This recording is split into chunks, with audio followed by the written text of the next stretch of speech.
Episode 153, Nolo Robinson's Secret. Serena felt a bit disappointed, but her eyes suddenly lit up.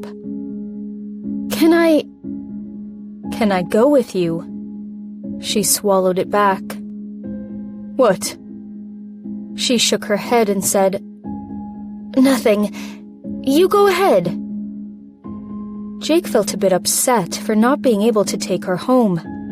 However, on the thought that his mother might have been taken hostage by Stephen Wrong, he felt anxious and said to her softly, Go to bed early. It's late today. I'll pick you up tomorrow. It's okay. You do your thing. She stood up and gave him a push towards the door. Jake looked down and saw her feet, complaining, Why are you never wearing shoes? In ancient times, this would be seen as a symbol of bad character. Then he scooped her up and said, It's getting colder. Remember to wear shoes. All right. Serena was then tucked in, watching him go away. As the door was closed, she felt empty in her heart. She did not want him to go. Even though she had asked for a divorce, the moment she saw Jake looking for her, she regretted it. At the same time, she was glad that he had objected resolutely. Just go with the flow. Serena adjusted her position and closed her eyes, but still she could not sleep. Exhaling, she eventually took out her phone. She looked through Facebook, and 80% of the feed led to viruses. She had a laugh and went to her own page, finding she had a lot more followers.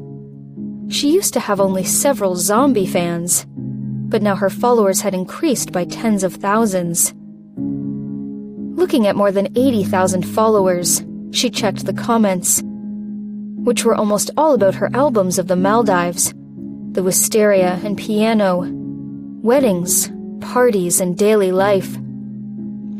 Each photo had at least 1,000 comments. Message 1. Robinson, you go, girl. You must trust your husband. That Cox girl is a childhood friend of his. If he liked her even just a little bit, he would have shagged her much earlier. There's no point in cheating on you after you're married. Message 2. You are a goddess. I became a fan instantaneously. Do you even have a bad angle?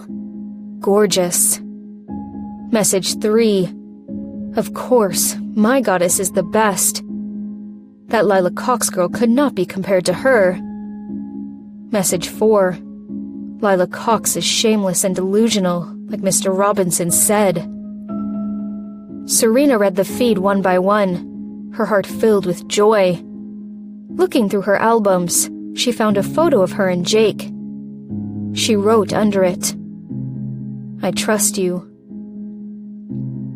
Less than 10 seconds later, there was a reply. Abusing single people at midnight. Great pic, though. Serena chuckled and replied, Get used to it. There was an instant reply to that. You replied? I'll go buy the lottery ticket now. Many comments followed asking to be replied. After replying for a while, Serena felt drowsy and connected her phone to the charger, placing it on the nightstand. Looking at the ceiling, she smiled and muttered, I trust you. Barton Hills was located at the edge of the city center of Austin. By the time Jake arrived at the house in Barton Hills, it was past 12 a.m. Sitting in the living room of the house, Miranda yawned at Stephen Wrong, who had been tied up and was still struggling. Hearing the doorbell, a nanny immediately went to open the door. As Jake walked in, Stephen, who was lying on his stomach, sneered. You bastard. You're finally here. Jake did not pay him any attention and looked at Miranda. Where's my mother? She was terrified, and I put her in a room to have a rest. Which room? Miranda led him to the room where Nolan Robinson was. Nola seemed to be startled, put her phone away and said, "Why didn't you knock? You scared me." Jake looked at the phone she was holding and asked, "Who are you calling?" "Your dad?" Nola avoided eye contact and said, "I was scared to death. You took a member of the wrong family hostage. I must tell your father." "There's no need. I have my plan. This guy murdered your grandson and almost got your daughter-in-law raped. Everything Lila Cox did, he had a part in it." Nola looked shocked, covering her mouth with a hand and letting out a yelp. "That can't be true. Is it really him?"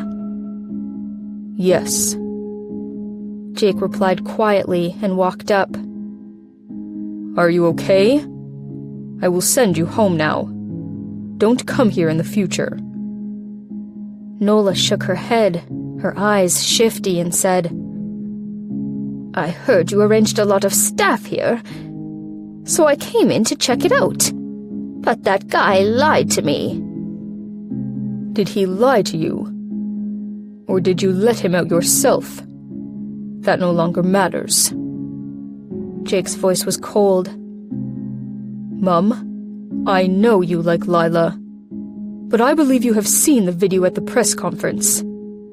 I will never like a woman like her, and even if I do, Grandpa would never approve. You know very well how Grandpa is over the years, and I hope you don't cross him." Of course Nola knew, but she had an unspeakable secret. She did not want Lila Cox to blackmail her and harm her daughter-in-law, but Nola sighed and said, "I see. I could go back myself. You stay here and handle this guy." "I'll drive you. It's too late." Jake followed her, taking a glance at her phone. When they arrived at the living room, Stephen had already stood up. His hands were tied, but his legs were free. He was standing not far from the sofa, and a dozen bodyguards stood around him in a circle.